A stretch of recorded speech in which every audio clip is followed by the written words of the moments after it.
What's up, everybody? Welcome back to the channel. It is time.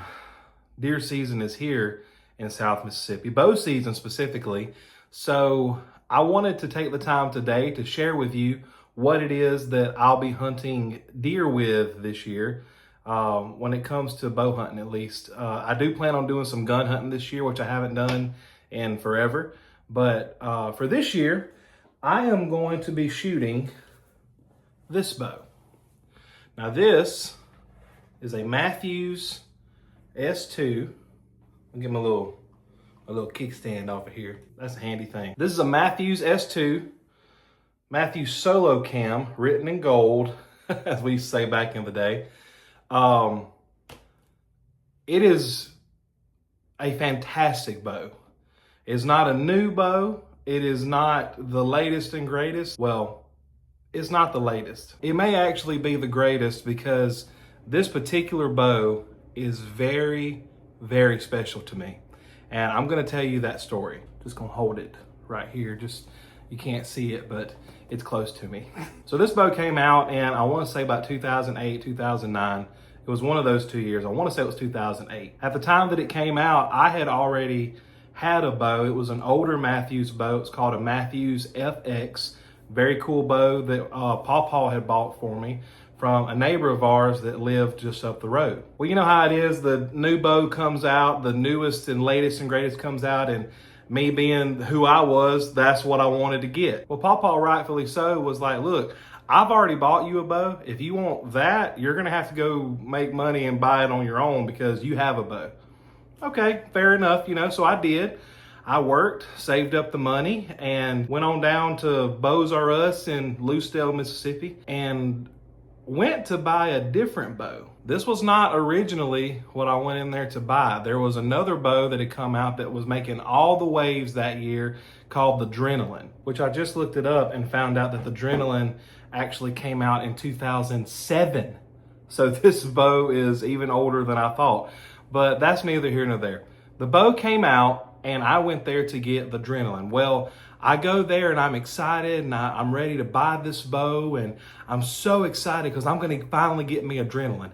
Well, the guy there that ran the shop, for whatever reason, I don't know what it was, but he really didn't want me to buy Adrenaline. He was like, man, you don't want that. That's not really what you want. It's got those slim limbs, which was new technology at that time. Maybe that's what it was, but he was like, it's got the thin limbs, and it's this and it's that. You don't want that. Let me show you what you really want. And he takes me over to the wall and he pulls off the wall this bow. And he begins to tell me about it. And he says, look, this is the new bow too, but it's built like the old Switchback that Mathews came out with years ago. It's called the S2, which basically stands for Switchback 2. Now, I had never had a Switchback, but so I really didn't know anything about it. I had never really even heard of it at this point in my archery journey. I started to say career, but I've not had one in archery. But what I learned is there's very few differences between this bow. It had a few modernized specs, and like they put this big round cam on here that was like a new cam there at the in 2007. It's so weird to say. I could have swore it was 2009 or 8. But for the most part, it was the same as a Switchback, which was known as one of their best bows they ever made. So I felt a little pressured into it, but I was like, okay, well, let me shoot it and I'll see if I like it, but I really want the Adrenaline. Y'all, I went back there and shot this bow and fell in love. I could not believe how good it shot. The FX I had at the time was a great bow, but it was older in the way it was designed. It had a cam at the bottom, just like this bow, but when you would shoot it, the bow would kick back. It was just, there was a lot of energy, but it wasn't distributed very evenly, up and down the bow. It was just like, wonk, it would kick back. This one, I go to shoot it, and it just shot. There was no kick, very quiet, even without any dampeners on it yet, and especially compared to the FX, and I was sold immediately. And I was like, okay, and wound up buying this bow. And I didn't just buy the bow, I wound up buying this particular stabilizer bar, which I'll get to a story about that in just a few minutes. And I also bought a sight and a drop away arrow rest that Mathews had put out either that same year or the year prior, something like that. Anyway, it was there available to purchase, so I bought that as well. And I was able to buy all these accessories because this bow was way cheaper than the Adrenaline. It was several $100s difference between the two bows. So there it was. I had my new bow, and that bow was with me for years and years and years. I shot tournaments with this bow. Every deer I ever killed with a bow, except for my last deer, which was 9 years ago, 2016, I believe it was. They were all killed with this bow. Anything I ever killed with a bow was killed with this bow. So it's been with me for a long time. It has been just fantastic, which made it all that much harder to sell a few years ago. Yeah, I wound up selling this bow. Now you may be thinking, Cody, why would you do that? It was so special. You've had this bow with you for years. You've got such a history with it. Why on earth would you sell it? That is a great question, but let me tell you one of my downfalls in life. I've gotten much better about this in recent years, but all throughout life, one of my biggest issues has been I will sell something if I have to. If I need the money, if I need to get out of a bind, it didn't really matter what the item was or how sentimental it was. At the end of the day, everything was up for grabs. So fast forward to several years ago, I had found myself in a situation where I was in desperate need of some quick cash, and I really couldn't think of anything that I had that I wanted to sell that would be worth anything to anybody. So one of my buddies came over to the house one day, and I was talking to him about how, I was looking for something to sell, and he had happened to bring up that he was looking for a bow. And I said, well, look, man, I said, I've got a bow I'll sell you. And the whole time I'm doing this, my insides are just like screaming like, no, don't do it. Don't part with it. But I had to have the money. I needed it like pretty immediately. And so we talked about this bow. I didn't go into with him like how special it was or anything like that. I was just like, hey, I got a bow for sale. Do you want it? And I don't remember what he paid for it, but we came to an agreement and he bought it. So I was thankful to have the money, but I was crushed to lose the bow. And I've always told him like, hey man, we got to keep it in the family. So if you ever decide to sell it, like, let me know. Like, I don't, we really need to keep it here. Like, I was open about that. And I think he knew that there was something to it, that it was special in some way. But I don't remember ever really getting into the details of it with him.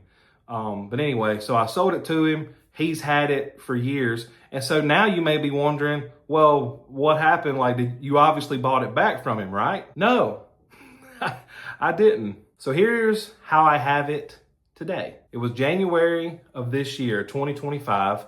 I have decided that I'm going to resume hunting. I've decided that I'm going to reclaim that as a hobby in my life, and I'm very excited about it. Now, as I got into this, of course, one of the first things that I thought about was this bow. I was like, man, I would love to have that bow back. I'm kind of reclaiming old ground, as it were, and I'm like, I would love to have that bow. And I had actually even made plans that, whenever I get a little bit of extra cash, I'm going to approach him about possibly buying that bow back from him. Now, what I haven't said yet is last year in 2024, I had already been thinking about it. And I had already texted him at some point and been like, hey man, just wondering, what would it take for you to part with that bow? And he said, well, I would only ever sell it to you. I would never part with it with anybody else. I said, okay. I said, well, I think I'm going to buy that back from you at some point, maybe next year when I get my money right. And he was like, man, just, let me know when and it's yours, And I said, okay. So I knew that he was open to selling it. So that was good. And then they made it easier to entertain the thought of buying it back because he had already kind of expressed that he was open to selling it, So I had that plan. Didn't say anything else to anybody about it. I didn't even tell Sarah about it. I was just kind of thinking like one day I'll buy it back. Well, one day I'm out in my yard and I don't remember what I was doing. I was piddling around just doing something, and I get a text from this guy. Now we haven't spoken in a couple of weeks, but I get a text from him and he's like, "Hey man, I've got something that I'm going to bring you tomorrow." And I said, "Okay, any hints?" And he was like, "Well, let me try to think of something clever." I said, "Okay, well, sounds good, And the day goes by, and to be honest with you, I kind of forgot about his text because we had a busy day that day. I believe we had family coming over that night, and we had plans. Well, he texted me later on. He said, "I haven't come up with anything clever, so I'll just say that it's just something I want you to have." And I said, "Okay, well, whatever it is, thanks, bro. Like, I appreciate it. Thanks in advance, that kind of thing." And then we did whatever we did that night. I believe we had Tyler and Sherry, or we had family come over and we played board games and just had a fun night, stayed up late. Like, I forgot about it after that. So then we enter into the following Sunday. This happened on a Saturday. We enter into Sunday. So we've had music practice. We're, busy, and like I'm the kind of like the band leader. So I'm focused on everything that we're doing and getting the musicians the help that they need if they need anything. Things are happening. Cody's busy. But whenever practice was over, I'm standing around talking with some of my friends. And again, haven't thought about this. It didn't occur to me like, hey, you should go to him and see what it is that he has for you, or, anything like that. I'm standing there on the platform talking to them, and he comes in from the side and like is moving very quickly. Like he was in a rush, and he walks up there and he's got a bow case and he sets it down like at my feet. And I'm like, "Whoa, what are you, hey, what's happening? What is this?" And he said, "It ain't a guitar, but it's something." And he walks off like quickly, had to get back to where he had to be because he had business in like another building. And so me and my buddies we're standing around like, what is going on? What just happened? And I looked at the bow case and I recognized it as like the bow case that this bow had left in years prior. So I picked it up and I opened it, and there she was, just laying there in the bow case, just there. And it was then that I realized that he has given me this bow. I can't express to you how shocked I was. When he sent me that text the night before, it never occurred to me that, oh, he's going to give me that bow back. That's what he's going to do. It never crossed my mind. So I am just shocked. Now, one of my buddies that was standing there with me, he knew about the history with this bow, and he's ecstatic for me. He was like, "Man, look at there. Like, what in the world?" And I'm floored, and I don't have time to chase this guy down and thank him or talk to him. I literally had time enough to run the bow out to the car and come back in, and then, put on my guitar, and we started service. But the whole time there, I was just floored, and I was like, "Lord, thank you so much for moving on him to give me this bow. I don't deserve it. He bought it fair and square." And I couldn't wait to talk to him about it and thank him, because it meant so much to me to know that this bow was back in my possession. So we have church that morning, excellent service, everything was great. And whenever we left, I got home and I pulled it out of the case, and I had my little stand there, and I put the stand back on it, and I just set it up and just let it sit there, and I just looked at it, and the memories and the feelings and just all this stuff came flooding back to me. And I texted him and I was like, "Bro, thank you so much for this gift. Like, I can't thank you enough. Like, you don't know what it means to me." And his response was something along the lines of like, "Yes, sir, you're welcome. She belongs with you." And I was like, "Thank you, man. I appreciate it." It was quite the gift. Just wow, It was one of those things that it felt just full circle of, at that time, Pawpaw was still with us, so it wasn't anything like that, but it still felt like a connection of like to that time in the past. And just like I said, just all the memories, like the tournaments, the deer, the hogs, the this, the that, the other, like all with this bow, whose name, by the way, is Sadie. That's just what she's always been called. Me and Robbie always started calling her Sadie, and that's just what her name is. But to now, looking at today, to have it back now means even more because of the fact that Papa is no longer with us. And it just reminds me, like when I look at it, it is such a picture of that time, of like the old, like Matthews. Now their logos have changed as time has went on, like their writing is different, but like to see like the gold writing on the camo and like how just it's upside down right there. But like, you see what I'm saying? Just like that old Matthews written in gold is just, there's something about that time. I remember getting this bow and even getting my FX and just looking down at this top limb and just staring at that gold that to me was so cool and still is. And I love the way that this wheel looks. This wheel screams that time to me. And so that's the story of Sadie.